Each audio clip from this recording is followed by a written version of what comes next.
Agila ng Timok sa lungsod ng Davao, isang tinig ang umalingaw-ngaw, puno ng linaw, hindi lilingon, hindi aatras sa laban. Bitbit ang tapang na sa puso ay nanahan, Inday Sara Duterte.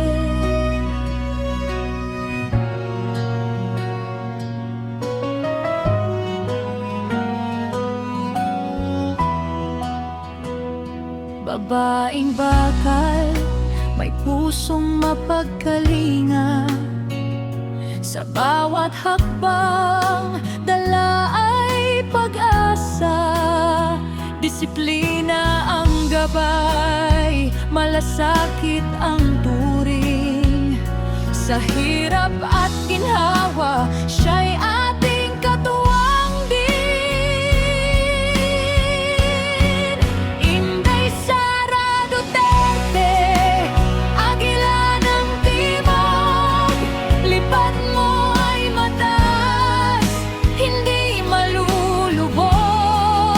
Tapat na serbisyo, dangal ang sandata, para sa bayan, para sa bawat bata.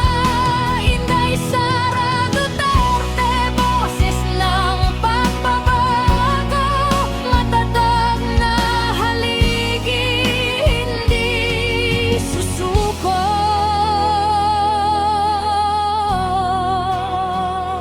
Simple ang ayos, ngunit may awtoridad. Sa harap ng hamon, siya ay agad na lakad. Maging sa edukasyon o sa kapayapaan, ang kapakanan ng lahat